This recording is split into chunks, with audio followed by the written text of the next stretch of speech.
avenue to gain What I knowledge. mean is when I say like base constituents, there may be a more articulate way of putting it, which would probably fall within the domain of scientific explanation. Yeah. The lexicon of which I'm maybe not so proficient. No problem. Let's not question about the basic components. Let's just question about our existence in the first place. Because I think that is what everyone would question themselves. Why are we here? We must have a purpose in our life. The fact that jumping to a different issue now. Yeah, because I think, in my opinion, when you're using the reductionist approach, you're not treating us as though we're humans. Because at the end of the day, we are humans, right? We have feelings. If you are reducing to atoms and elements, then what's the difference between you and a chocolate bunny?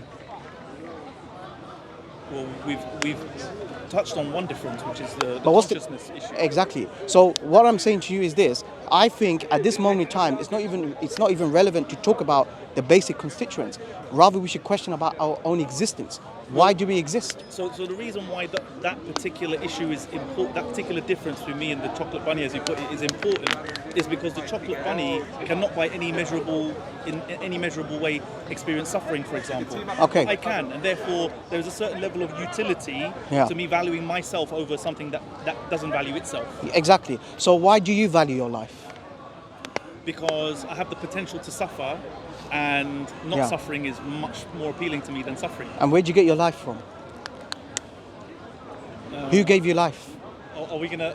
I feel. I'm being very honest with you. It's not my first rodeo, so I understand that we're probably going to go down the infinite regress. No, not even infinite regress. Not even infinite regress. I don't entertain infinite regress arguments. I don't entertain those arguments. Because these are philosophical arguments which I don't entertain. What I'm saying, the basic thing is this: you have a beginning, I have a beginning. If something has a beginning, right, we have to question ourselves why we're here in the first place. That's the first question. In the sense that me as an individual, me as a person separate from you has a beginning. Okay. But the constituents, and I know you wanted to redirect us from considering ourselves in terms of atoms and subatomic particles. Yeah. But I'm saying the existence of those and the origin of those is... So why don't we question about the origin of our existence? So I'm saying it's unclear still whether there is an origin. But you must have an origin because you just said you have a beginning. No, I'm saying me as an individual has a beginning. No, but I'm saying that could just be as a result of the order in which those subatomic particles have. But again, what you're doing is you're now adopting what you call a reductionist approach, which is you're now treating yourself as though you're just an element. You're just made up of atoms and elements. But you're more than that. You're more than that. I'm more than that because of how those things have aligned themselves. But with all due respect, you really shouldn't degrade yourself like that. Because the thing is, you have feelings of love, you have feelings of compassion, which, how do subatomic particles able to subatomic particles? Exactly. So now the question is, why do we have short life? Why don't we live here forever? If you believe that the universe always began, I'm not saying you do, but there's a possibility. Let's say you have a possibility, then why don't we live forever then? Why do we have to die? If the universe is supposed to be there forever, why do everyone in the universe die? That means we have a purpose. Just like, for example, you have an examination, you have a test. I'll explain that. Right? Go on. I don't necessarily believe that the universe will live forever in its current form. Okay. I think, for example, what scientists call the singularity from which came the Big Bang. Yeah. Assalamu alaikum. Walaikum assalam. Happy Mother's Day, please. Okay. To all the mothers in the world. No, I love my mother every day. Thank you very much. Mums are the best. Mums are the best. Thank you.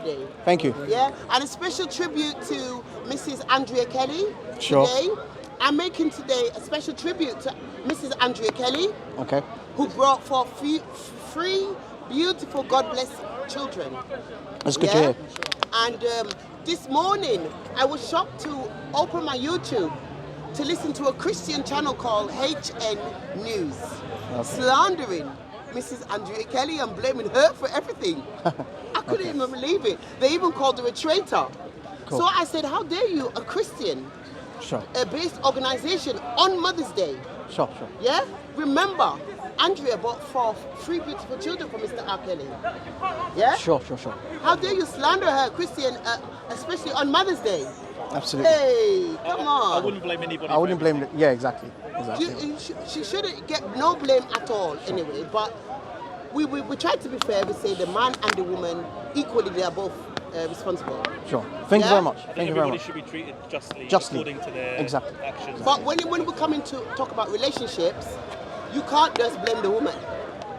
No, anyone who's at blame should be blamed. You can't blame the woman. Exactly. And the women, they have a lot of emotion. Thank you So very the much. mainstream media play on the emotion. Sure, Now, sure. if you know the animals, like a lion, Yeah. the lion, when the lion is under attack, the lioness, she doesn't run to protect the lion. She's her first protocol.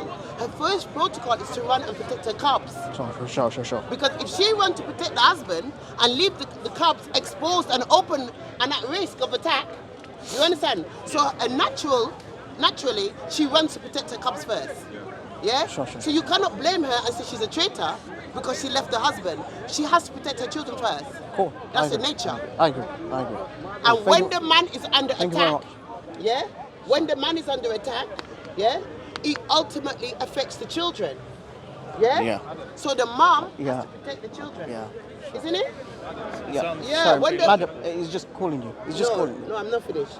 So do you understand me? Yeah, sure. Especially by the media. Yeah? When the man is under attack by the media, the mainstream media, the mother has to protect the children. Yeah? Thank you. Thank you very much. Thank you very So much. love them, your mothers.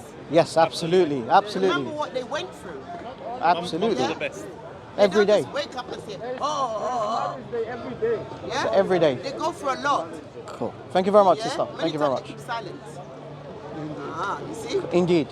Thank you very much, sister. Oh, yeah, that's fine. Yeah. Where were we? Yeah, where were we? Yeah, okay, this one said, okay, fine. Let's first question. You're not sure, you're not convinced if there is a creator in the first place, If I right? can just, Yeah, sure. I Go just ahead. remember where we were. Yeah, sure. So you suggested that I might think that the universe will, you asked why we don't live forever if Yeah. the universe is going to live forever. Yeah. But I don't necessarily agree that the universe is going to remain in its current form forever. I mean, we already know that it's fluctuating, at least the observable universe is fluctuating, is expanding, right? So why would I assume that I will stay in the same form forever? I might die as an individual, but again, my base constituents will continue. No. See, if I get the dictionary out of the Oxford Dictionary, what the universe is, you would sort of appreciate where I'm coming from. Because the universe doesn't just mean the cosmos. The universe is also us. We're part of the universe. Yeah, So I understand. if the universe was always there, But the universe changes, right? exactly. So how can something that always existed go through changes? Why not? Because infinity by definition means it's impossible to measure. Do you believe? Well, when you say measure, what constitutes change? What constitutes change? Series of events Like, what if your from mood A changes? Can from you X measure it? from X to Y. If your mood changes, can you measure it? If you measure, so you're talking about qualitative traits, but you can quantitatively measure the universe. No, you can't. You can, You can only measure. You can only estimate a measurement for the observable universe. but that's what I'm saying. So if you Who's can, to say but if you can, but who's to say that's the extent of the universe? but that is by definition that's what infinity means. That is impossible to measure. But if I can, But I'm saying yeah, people claim to measure the observable universe, okay. but no one. I don't believe anyone credibly claims to measure the universe. Universe is made up of mathematics. That's the language. The language of physics is mathematics. So all of existence. All of existence. So I'm saying, no, I don't think anyone credibly claims to be able to measure all of existence. When you apply Are you mathematics, saying it's when infinite? you apply mathematics into the universe, that's physics. Are you saying it's infinite? No, I'm not saying it's infinite. Okay. What I'm No, saying neither is, am I. what I'm saying, Okay. what I'm I just saying, wanted to make sure that exactly, that is exactly. No, what I'm saying, I'm saying we don't know. no. We know I'm for sure. saying if Can you me- measure a region of something which is No, important? what I'm Hold on. saying is- I'm saying Oh, yeah. if you can measure any part of it, if you can measure from here to there, Then that's not infinite. then it can't be infinite. You mean If you can measure a part of it, then it can't be infinite. Can't be infinite. It's finite because How it has many a of you starting are there? and it has a How end. many of you are there? in terms of what we understand to be No, human beings? you as this Or person. how many of people of my No, ethnicity you or- as this person standing in front of me. How many? One. If there's only one, then it can't be an infinite universe. If it was an infinite universe, there'll be an infinite number of you. So Exactly. I think what we're doing, we're falling into the trap of thinking that because we already have parameters for what differs me from you in the sense of what makes us separate. No, we're not talking about that. We're just saying the fact that that what you're saying is this possibility that the universe always existed. If the universe always existed, how come there's no infinity in the real world? If I was to ask you how many bananas are there, if there's infinite number of bananas, and I subtract 2, how many bananas? I understand what you're saying. Yeah. But I'm saying you can claim. The problem is, for me to respond to that, I will have to speak specifically to the person, as in to you from your religious tradition. No, it's nothing to do with religion. It's just the fact that No, in the sense that yeah. the claim you're making contradicts some of the precepts of your own belief. No, not necessarily, because what I believe the universe has a beginning. I believe that the originator of the heavens and the earth is the creator. For example, if I say, for example, that if I was to make the claim that your scripture attributes to your creator a finite number of attributes, Okay. then Finite number of attributes. a finite number of attributes or characteristics, or Okay. even what you will claim is in a figurative sense, number of limbs or so on. Number of limbs of who? For us, for example, to count the number of limbs a deity has, No, we don't believe the in same that. as saying if you subtract 2 bananas from Yeah. infinite bananas, how many bananas? Yes. It would be the same thing. No, see, this is the reason why I believe that we should go by the foundation first, which is the first to tell you who we believe to be the creator. That's very, very important. That's So why. that's what I'm saying. I'm So referring to the description of your creator. okay. So what do you know about the description of our creator? So, again, this is only what it's helpful that you're here because you can correct me if I'm wrong. Absolutely fine. So- first of all, what do you reject? What kind of God do you reject? It's not that I reject necessarily. Okay, yeah, all right. That's a whole other conversation. But I reject, first of all, the idea that I can claim I know the answers to questions which are seemingly unanswerable.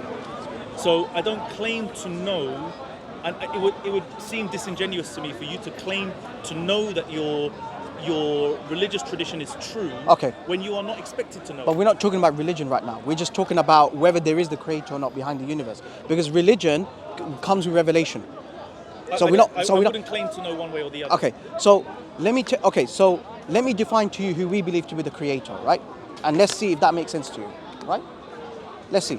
I mean, I appreciate the conversation where, and I guess I fall into the trap of wanting to, like touching on religion. But hang on, I'm making a positive. You're right in the sense that just dealing with the issue of a creator outside of any religion is probably the right way to do it. That's what I'm doing. Because I don't wanna So offend I'm not anybody. postulating that Islam is true just because I can prove to you the existence of the creator. Right. But what I'm saying, in order for me to even talk about Islam to you, I first need to tell you who the creator is. I don't reject the idea of a creator.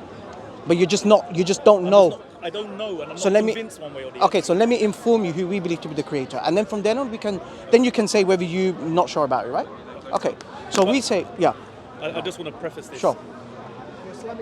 And I mentioned it earlier.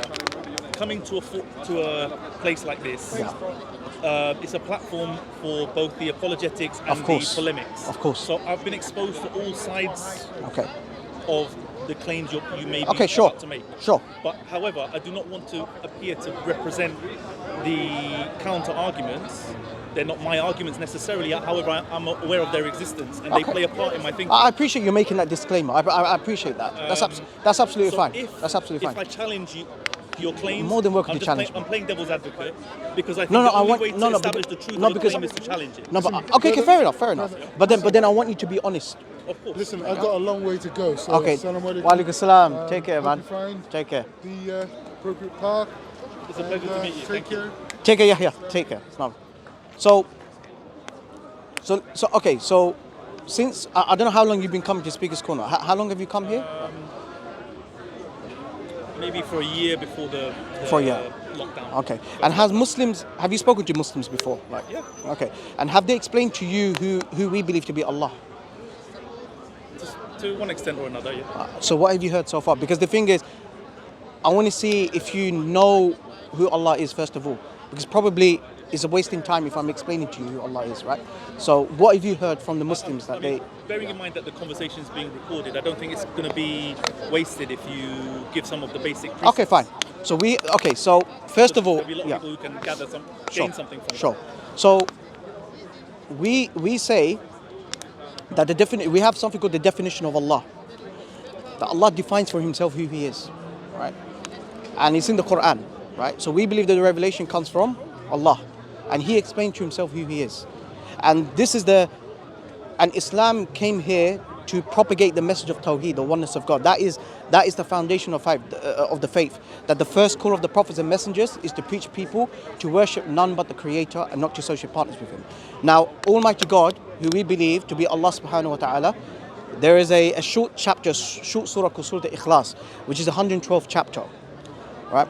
And every Muslim from childhood to adulthood memorized. And it goes like this: A'udhu billahi minash shaitanir rajim, bismillahir rahmanir rahim, Qul huwallahu ahad. Say he is Allah, the one and absolute, indivisible, meaning that he's not into parts, he's not into divine entities, right? He's one and absolute. Allahu samad, Allah, the independent, the self-sufficient, meaning that all of his creation depends upon him, but he does not depend upon his creation for his existence. He does not require to eat, he does not require to drink. Rather, we require to eat and drink from the one who provided us. That's what we say. Lam yalid wa lam yulad. He begets not, nor is he begotten, meaning that Allah does not have a lineage. Because if he has a lineage, then he's not God, because that means he has a beginning and an end. And if Allah has parents, that means his parents is superior to him. How can his parents be superior to God? How can Allah father children, right? So Allah does not have a lineage. And then وَلَمْ يَكُنْ لَهُ كُفُوًا أَحَدٌ, there is nothing comparable unto him. So let me just summarize from that particular surah, and I'll condense it. Allah is basically the one and only independent, self-sufficient entity that always existed in eternity, and that particular entity cannot be compared to anything else in existence. Now, based upon that definition of Allah, do you have any issues, or you're not convinced? Convinced of? Convinced of this deity that we believe to be the creator.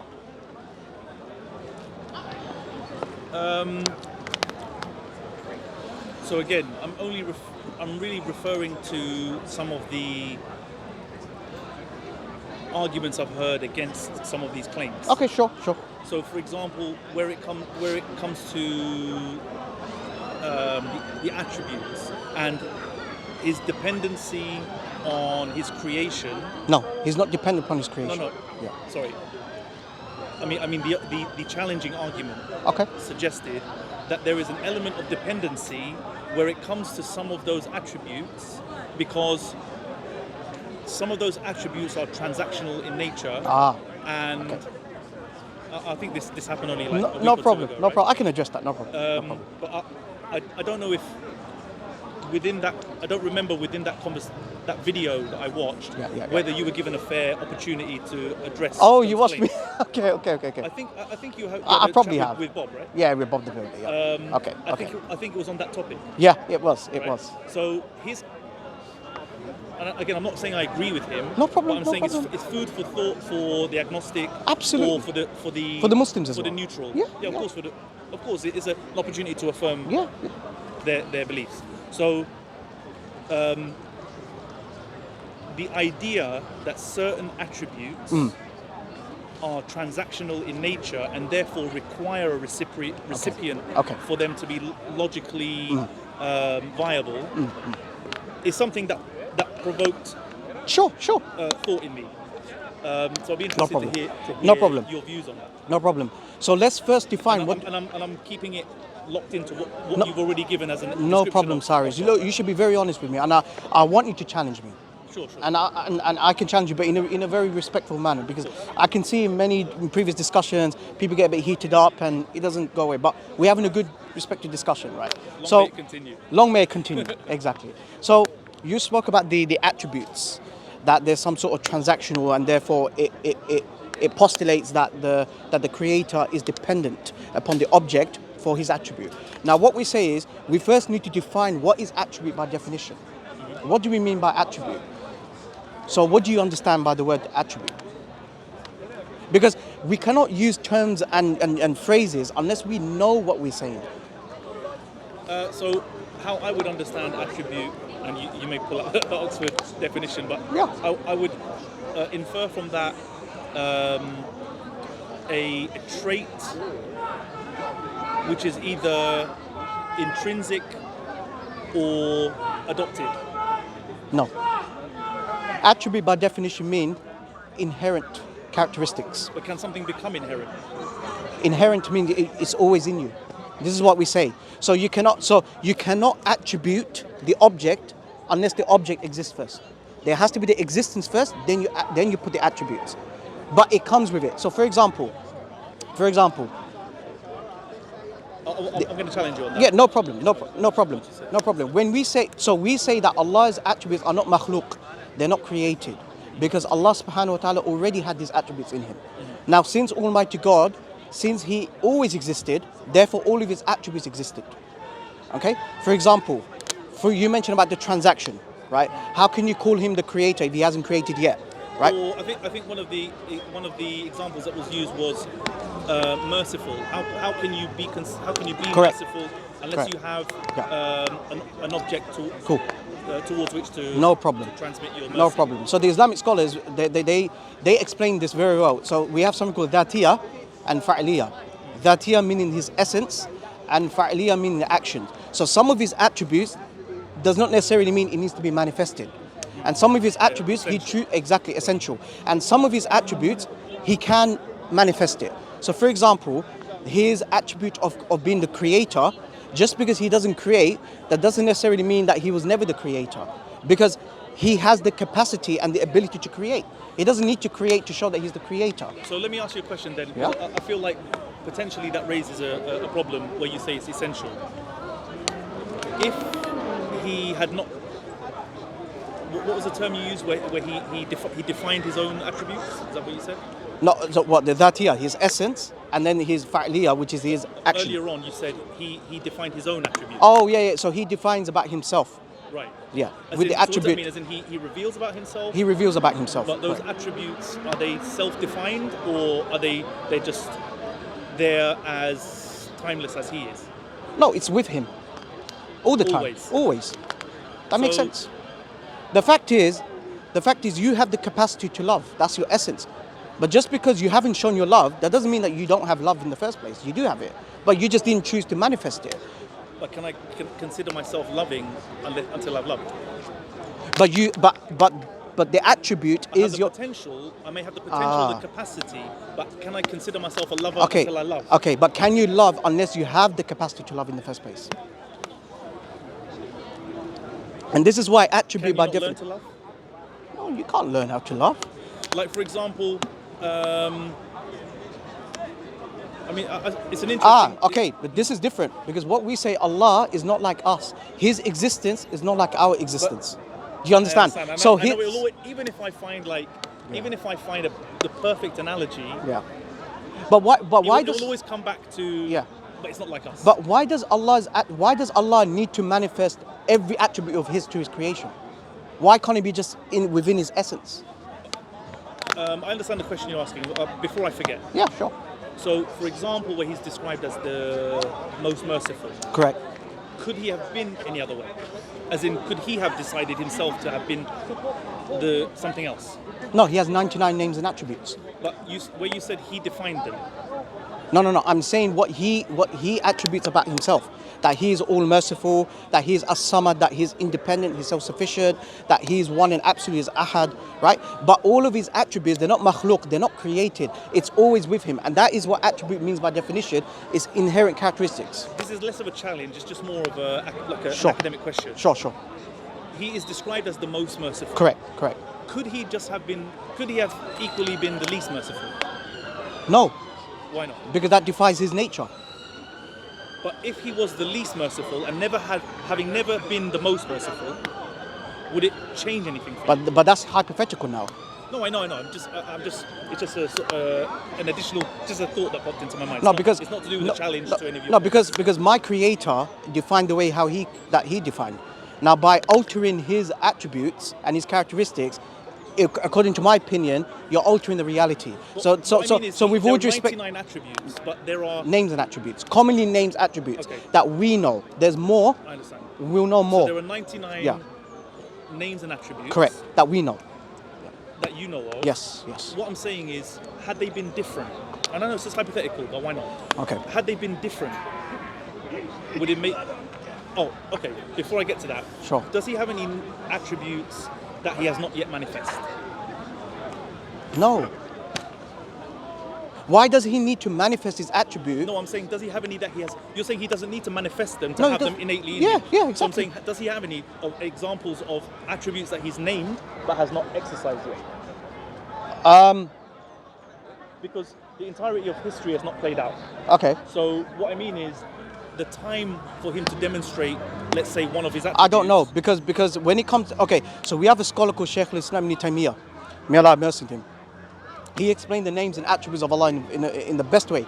He says when it comes to the ma'na, when it comes to the description of Allah, we understand the meaning of mercy. We understand the meaning of love. We understand the meaning of him being the creator. But in terms of the haqiqah, in terms of the reality of his attribute, that only belongs to him. So how the kayfiyah, how he is infinitely merciful, how he creates infinitely, we don't know. But we affirm his names and attributes. So whatever Allah himself negates about himself, we confirm that. Whatever the Prophet, peace be upon him, negated about Allah, we negate that. Whatever Allah affirmed about himself, we affirm. And whatever the Prophet, peace be upon him, affirmed, we also affirm. And this is the aqeedah, this is the creed of the Salaf. So, Yeah? like over time, I've heard people cite, for example, one of the attributes, Okay. and then give an example as to how it was manifest. So, for example, whatever it might be, somebody went through trials and tribulations but came out unharmed. Okay. This is one of the signs of the manifestation of the mercy of Yes, Allah. For yes, example. yes. So what I'm saying is there are numerous attributes Yes. to which we can draw examples. The whole point of Allah revealing his names and attributes is to recognize. That's one of the reasons that we recognize his name and attributes. The very fact that he created the heavens and the earth, it demonstrates that he is the creator. But my next question to you is this: does he need to create to demonstrate he's the creator? Absolutely not, because he already had the capacity and he had the attribute, his inherent characteristics to create. For example, I think that's an arguable, so for example, point, but I understand that that's... But why does it? that's your Okay, approach. so in his hikmah, look.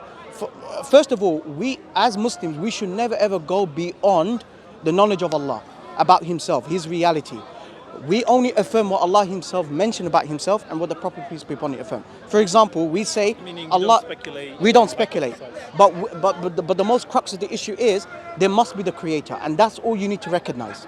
That's all you need to recognize. Why should we know the reality of how he is? That belongs to him. We have been given little knowledge, and we're trying to go above to know who the creator is, about his reality. No, his ontological reality just belongs to him. But he revealed about his attributes, that he is a samad, that he is self-sufficient. He doesn't require to eat and drink like us, right? He's independent, meaning that he always existed. We, as humans, we never existed.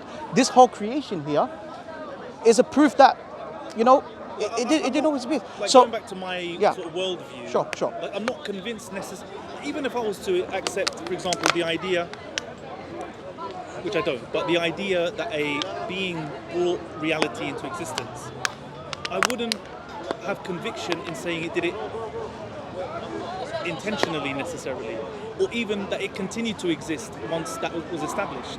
But it really doesn't matter anymore, because the reason why I say this to you, because if that makes sense to you, the definition of Allah, what we say is called the fitrah. The fitrah meaning the natural inclination, that it's aligned with your natural inclination. That hang on, if that's the way how Allah himself described, it makes sense.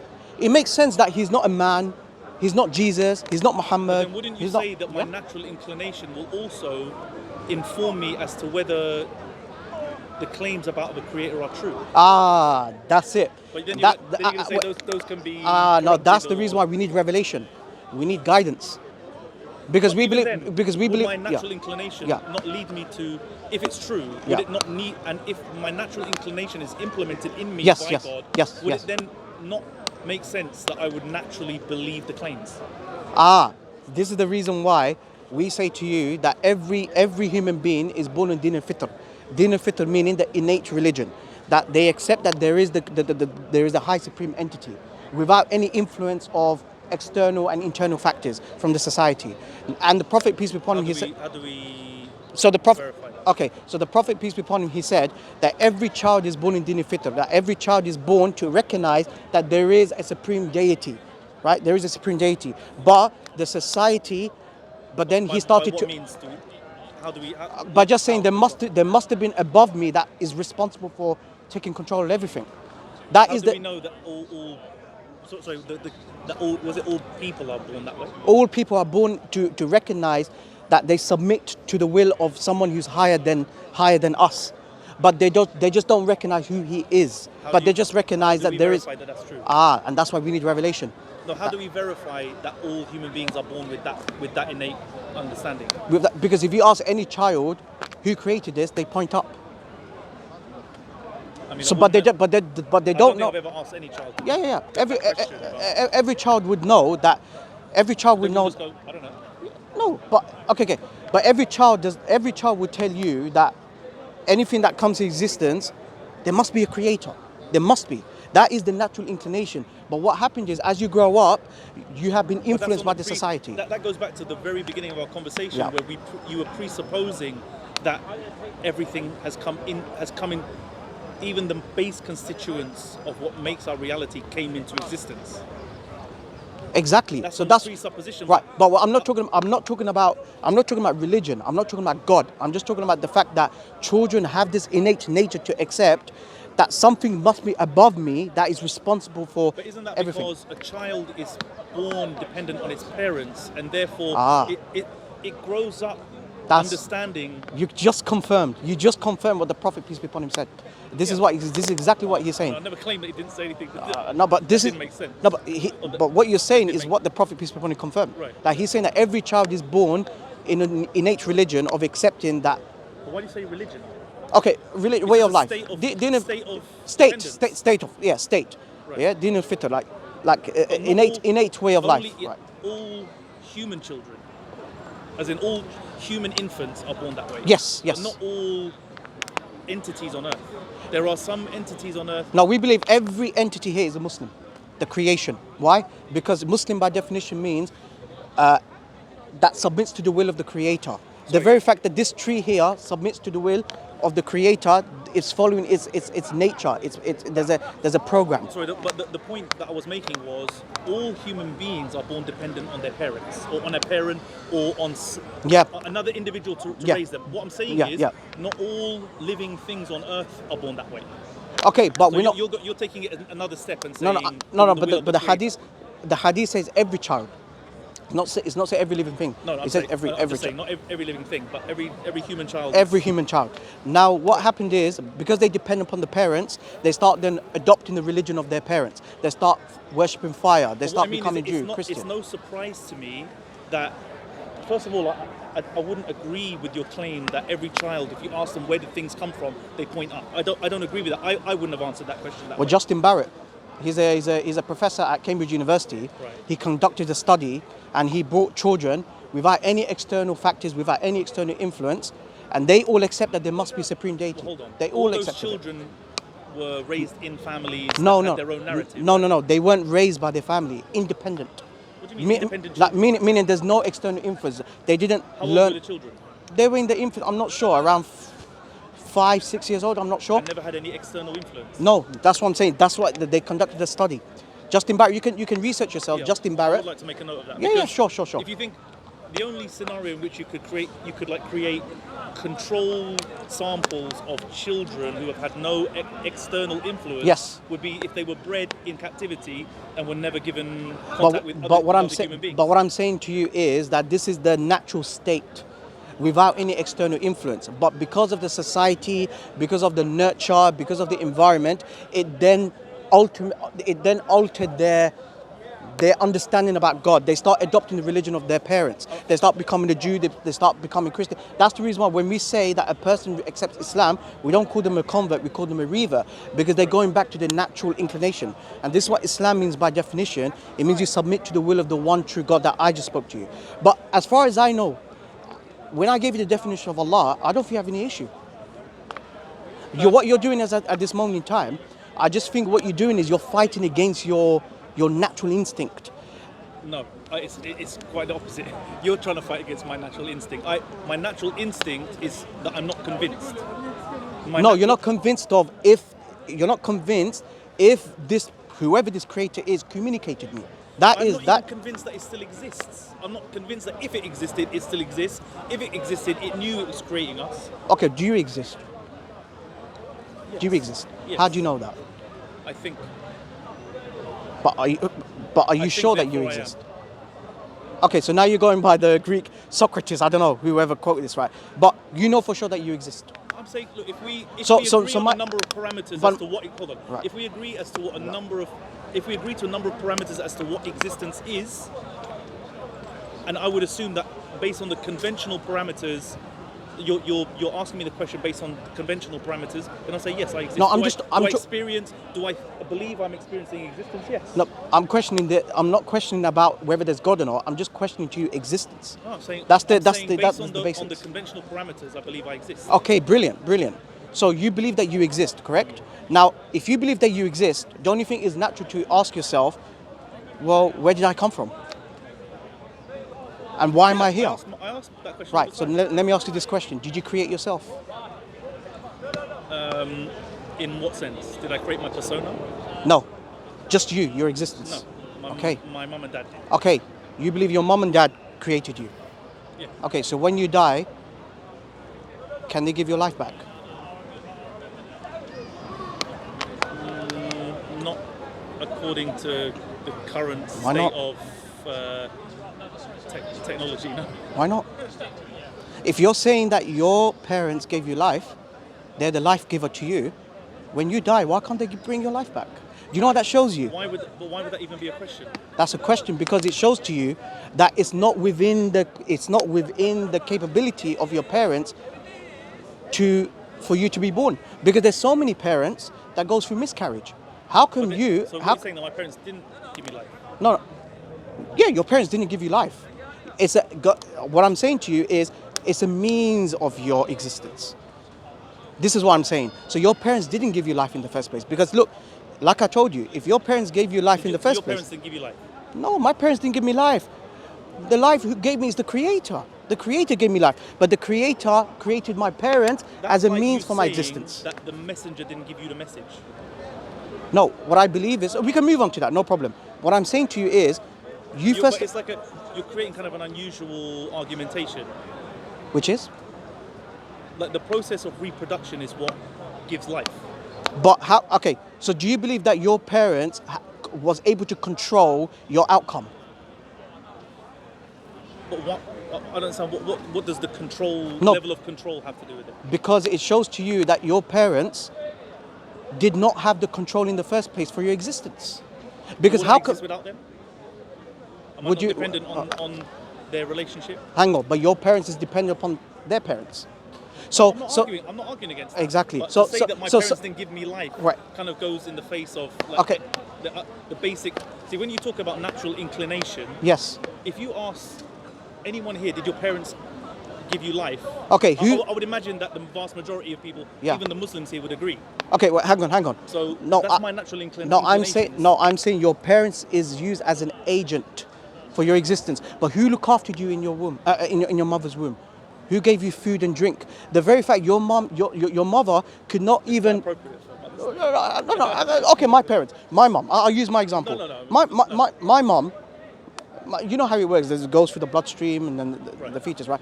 But my mom couldn't feed me if there was no food in the first place. And my mom didn't create the food. My mom just cooked it. So where did the food come from? Where did the water come from? You wouldn't have the water if there was no rain. And where did the rain come from? And this is why we say to you, ultimately, the Creator. There are natural processes that go on Earth. Right. Do you know what I like to use? Create good sustaining factors and do you know what that allow us to give life. Very good. Now, do you know what I call? You disagree when someone disrespects their mum. You know, you hear the old adage when someone's like telling them off. You say, your mother gave you life. Why would you disrespect? Oh no, we have huge respect. In fact, we say after worshipping Allah subhanahu wa ta'ala and after loving the Messenger of Allah sallallahu alaihi wasallam, our next love is our parents. The reason I'm saying that is because it's generally accepted that our mothers give us life. No, your mothers cannot give you Say life. that it's a boy or girl when you are in Yeah, womb. can they? Your mother, if she wants a baby girl, Exactly, you would she be a can't. male. And if she wants a I male, don't think we're talking about gender. No, that's what I'm saying to you. I'm saying to you that our parents did not have the control of your outcome. If, for example, they want you to be a girl, I think they can't have do it. control over certain aspects of it. How? Well, How? just the fact that they. No, they just delivered it. They just delivered it. And this is why you have to question yourself. Where did your life come from? I think Because the that- thing I is, think it's a good- no, the thing is, slightly unusual. you're talking about the reproduction process, the natural process. Do you know what I like to Which call creates natural? life. Right. Do you know what I like to call natural process? Programming. Everything's programmed. But do you disagree that reproduction creates life? I'm not saying that. I'm saying reproduction is part of the program. It's a means. It's a program that was Let's just instigated by establish God. we're on a little bit of common ground. Do you agree or disagree that reproduction creates life? No, reproduction doesn't create life. Reproduction process is a process. It's not a creation. Because where did the reproduction process come from? This is where you have to question yourself. Reproduction process is just a natural process, which I like to call programming. Now let me ask you this question. How can things be programmed without a programmer, without any intelligence? That's your word. No, you tell me. Yeah, but you're introducing that word to allow you to then segue onto this next question of yours. Okay, hang on. But your parents didn't. I didn't call it a program. Okay, but I don't like to be explicit here. But there may be children, right? But genitals, right? Did our parents created their own genitals for you to exist? No. You have to question yourself. Where did all this come from? You have to question this. It's not a byproduct of randomness. There must be some sort of programming. There must be a natural process that somebody put into it. For example, I'm not sure if you do encoding, right? But the computer cannot be programmed unless somebody encoded the information. And we're talking about one cell that is more complex in terms of its information than the whole stack of libraries. And you're telling me that there's no intelligence? I don't claim to have an answer for like the problem of abiogenesis. Abiogenesis is a speculation, even in science. I don't claim to have a view on that necessarily. Again, Okay. that's above my pay grade. However, Me too. again, this is not me saying your claims are false or whatever. It's not. I'm not here to say God doesn't exist. I'm not an atheist in the conventional sense. I'm an atheist only in the sense that I have a lack of belief, which some philosophers would argue. I have a lack is of not belief too. atheist. Can I tell you? I have a lack of belief as well, to a certain extent. You I have belief where I don't, and maybe I have belief where you don't. Let me explain to you. I also have a lack of belief. I'm also an atheist to a certain extent. You know why? I think we're all agnostics to a certain extent. It's allowed for you to have healthy skepticism, no problem. But unhealthy skepticism, that's where the problem is. Right? Sure. Okay? So let me tell you one thing. I am also an atheist to a certain extent. You know why? I also reject the concept of Trinity. I don't accept that Jesus came as a man and as a God. I reject the Hindu gods, plethora of gods. I also reject the Greek gods fighting amongst each other. Right? I reject all these gods. And this is the reason why, this is the reason why in our pillar, the first pillar, which is Shahada, which is to declare your faith, we first make the negation. La ilaha. There's none worthy to be worshipped. We first make the negation. So me and you, we're together. I also reject the Trinity God. I also reject the Hindu gods. I also reject the Greek gods. Because by definition, they cannot be God. How can, for example, Jesus, how can he be God if he eats and drinks like us? Yeah, I'm familiar with all those. It doesn't make sense. Arguments, and again, I don't Exactly. have any sympathy. Exactly. For the So Christians. me and you, we're already in the same boat. Now, where I'm telling you is where I make the positive affirmation, except Allah. And I've given you a definition of Allah, that the definition of Allah is unlike what you heard of. What you're rejecting, you're not rejecting the existence of Allah, you're rejecting the existence of false gods. I'm with you. Because when I give you the definition of Allah, you have no problem. Do you know why? It aligns with your natural inclination. It makes sense. No, That- I didn't agree with it per se. However, what No, I'm saying is what I can be wrong. No, what you're and doing, what you're doing, you're playing devil's advocate, which you said, right? You're questioning about Allah's attributes. When I offer challenges, they're not necessarily challenges that I've come up with myself. They're ones that I've heard. But I'm saying, deep down, for me as an individual, Sure. I'm not convinced. It's not that I'm choosing to be ignorant. I come to places like this. Of course, I'm not saying you're I'm ignorant. always, no, I'm not putting words in your mouth. But Yeah. I try to expose myself to as much information as I can in the pursuit of the truth. But as much as you expose to other people's Yeah, you can claims and also arguments, expose yourself to misinformation. but you should also reflect about your own existence. You should reflect about yourself. This is what Allah tells in the Quran. Do they not contemplate about themselves? Allah says in the Quran, أَفَلَا يَنْظُرُونَ إِلَى الْإِبِلِ كَيْفَ خُلِقَتْ. That have they not seen the way how the camels have been created? Look at the camel. Why do they have long eyelashes? Why don't we have long eyelashes? Do you know why? They have long eyelashes because they live in the desert to trap the sand dust. Because if they didn't have the long eyelashes, right? It's going to go into their eye. They're going to be blinded. That means there must have been a design. There must have been some intelligence. If you see this building right here, So you're operating under. Are you saying that you're operating under the observation. belief that the camel was designed and that was it? The camel was designed. You could tell it's designed with a in, fit for purpose. On one occasion, a finished camel, the first camel was created, and there were no like. Ultimately, prototypes or Allah created everything that exists here. Everything, including the camels, through the including process, through process of He- evolution.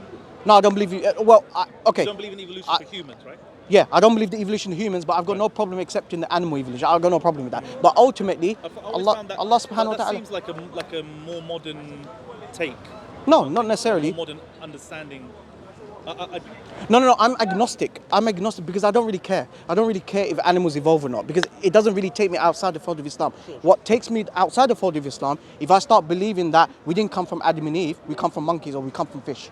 That's where I'm taken out of the fold of Islam, right? So I don't affirm Darwinian evolution. That's because of the claims that the Quran makes Exactly, about creation. exactly. But first of all, I'm not even talking about religion. I'm just talking about the existence of the Creator. So- that it makes sense. Obviously, for me to be sincere, I would have to be open to changing my mind if compelling evidence. Exactly, presents itself, right? exactly. So how do you resolve that with, for example, the like the fossil records, Okay. like the evidence that is claimed to represent the evolution of the human species? For Okay. example? How do you deal with that? Okay, first of all, these fossil records and all of this, these are all based on assumption. These are all based on assumptions and evidence, right? Science, you see, Hope is based on evidence. yeah, so if you go by the scientific method, you're just extracting data. That's all you're doing. Doesn't I mean, doesn't if they dig out a fossil of a skull which is remarkably similar to human but not quite human, and then another one that's very similar to that but slightly further removed from Yeah. human, but clearly related to the. But the, this is why it's to called the a other one theory. and so on. But this is why it's called a theory. It's not a fact, it's a theory. You can give us the definition of the scientific method, so we can go more. Yeah. Now, modern physics says everything is in a very symmetrical shape. This has been now modern physics says if you look, everything is in a symmetrical shape. Yeah. That couldn't be by itself because Correct. how come everything is in so symmetrical? Exactly. And they just give the Like number. what, for example? Like everything you say is if you go in deep inside the ocean, look at yourself, look at everything is in a symmetrical shape. And Golden they give ratio. the 1 over 2, Everything proportional. 1 divided by 237. The mathematician even find out the numbers of that. In this, if you Google it, you will find 1 divided by 237. That is the symmetrical number they gave it to it.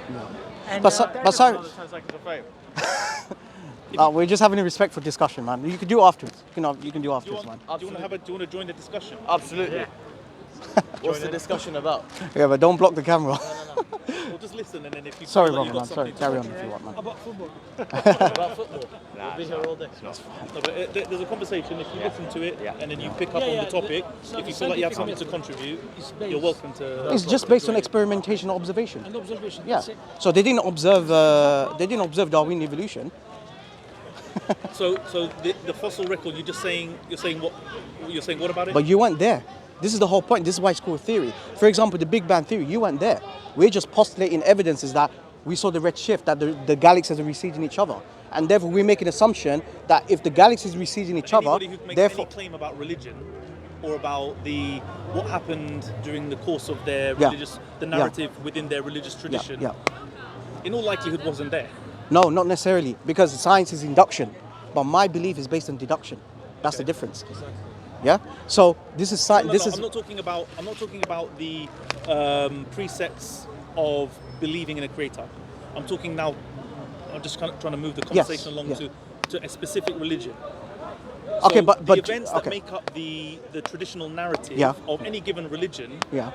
now in the modern age, like all of these religions are somewhat ancient in origin. Okay. In terms of I can the yeah, time, yeah. the timing of the revelations. No and so problem. on. No problem. So where you make the claim that you weren't there, i.e. the Big Bang, the fossil record or whatever, well, none of us were there in terms of the major events in the origin stories of these religions either. Yeah. Okay. So how then do you apply that standard?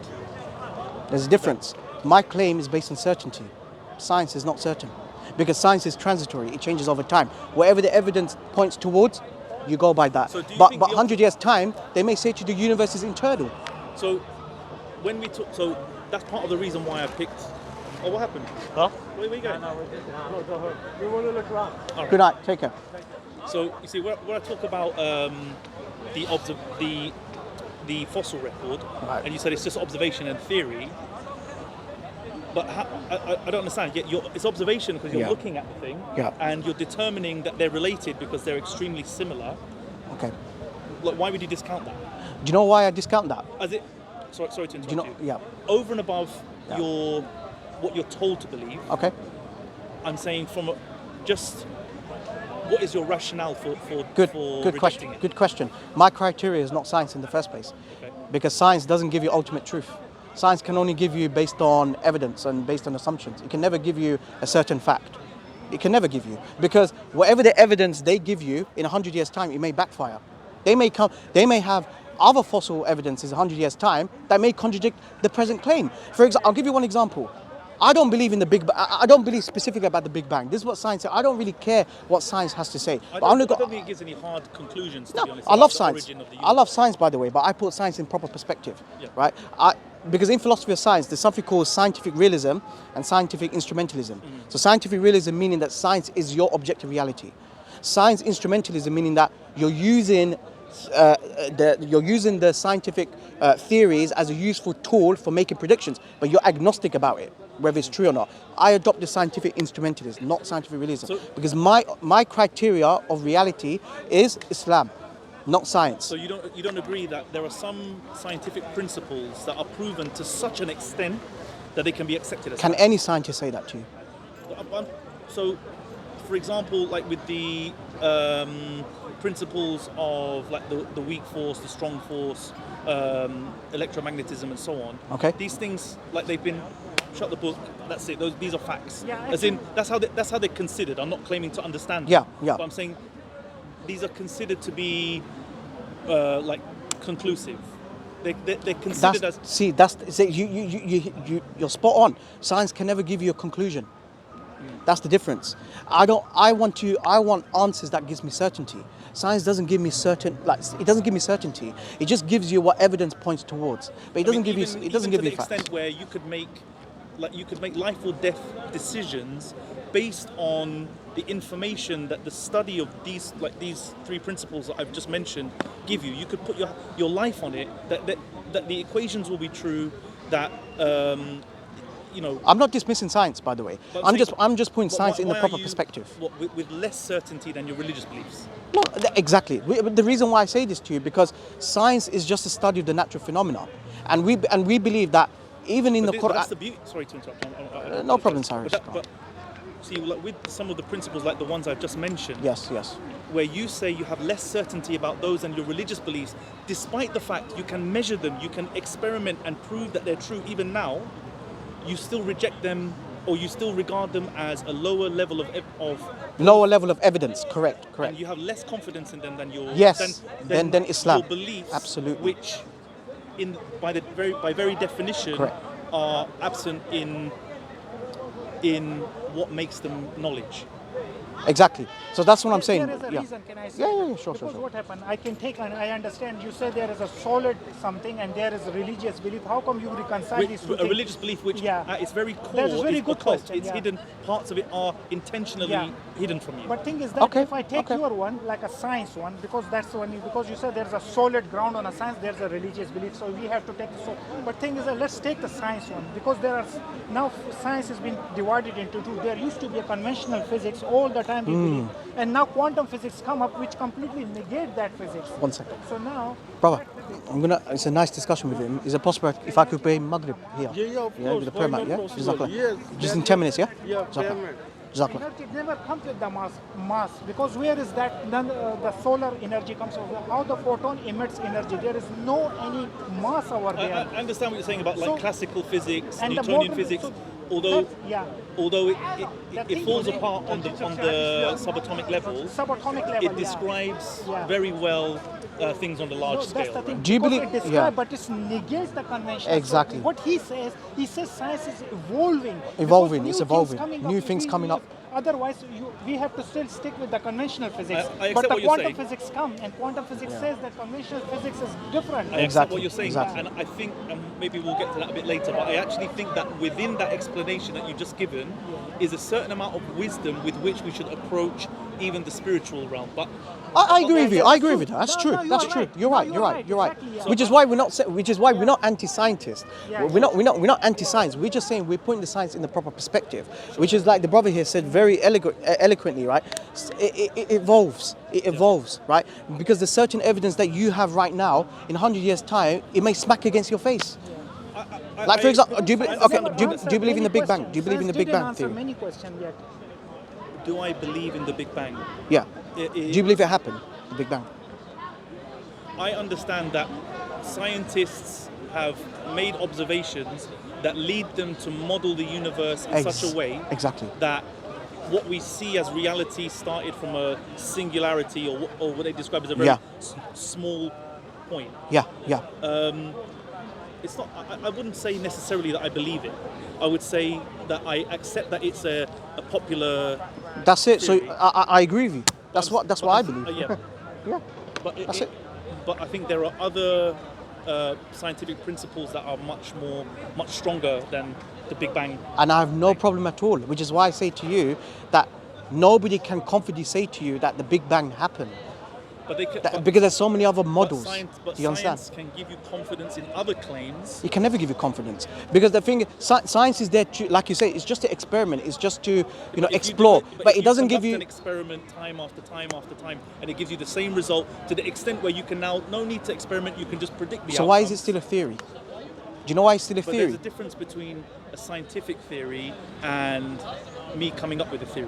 Do you understand what I'm saying? I can understand where you're coming from. A scientific theory has to be supported by a huge amount of research and evidence. Absolutely. Because Whereas from me hypothesis coming to up with a theory. Yes. theory, Yes. About the Earth being flat is a completely different thing. I don't believe that, by the way. So we have to differentiate between what is theory in the realm of science and what is theory just in terms of everyday thinking.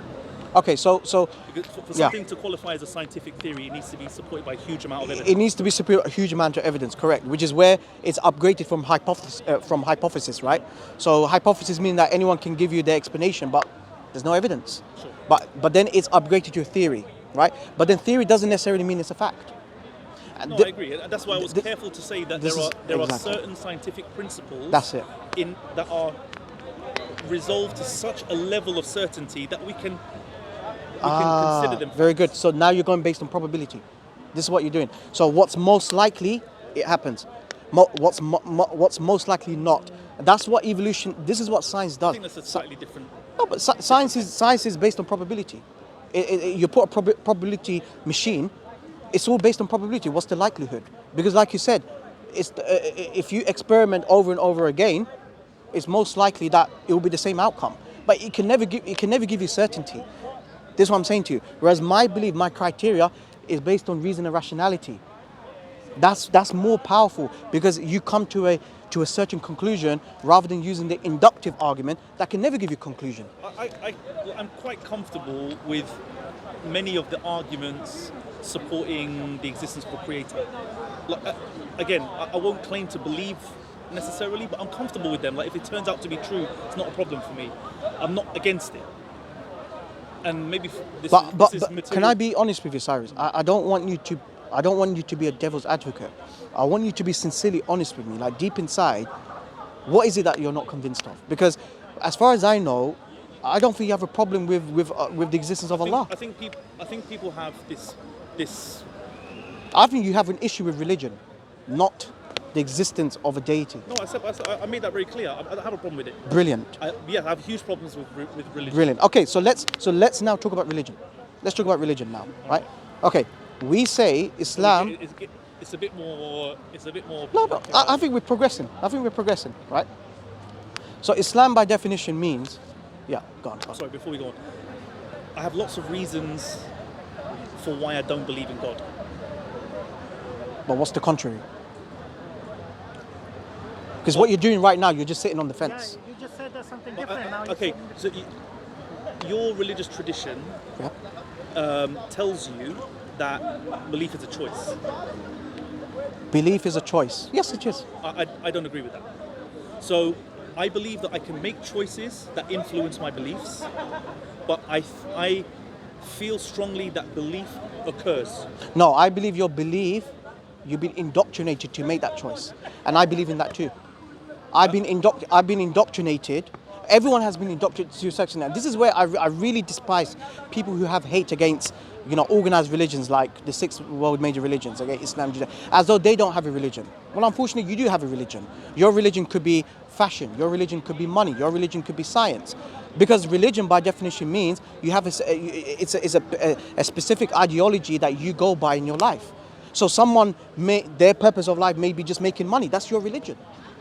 So what I don't like is people saying to me, what I don't like is when people come to theists like myself and say, oh, you've been brainwashed, you've been indoctrinated. Well, actually, you have been indoctrinated as well by society. Society gives you the barrier of what is beauty and what is not. That's the reason why a lot of girls, a lot of women, they feel pressured because the society is defining what beauty is supposed to look like. And then you see many subcontinents. I come from Bangladesh, right? And India, he comes from Pakistan.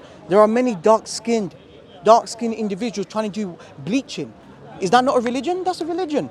You've been indoctrinated. I understand what you're saying, and I'm not saying that the environment in which we live, the information to which we expose ourselves doesn't influence our beliefs. Yes. But then you made the ultimate choice at the end. Okay, so I so believe things that. you call a religion, I mean, I can understand why you're saying that. Yeah. But I think deep down, you can take 2 people and expose them to exactly the same things, but it doesn't guarantee that they'll both have the same beliefs at the end of it. Absolutely, I agree with you. So there is an innate component as well.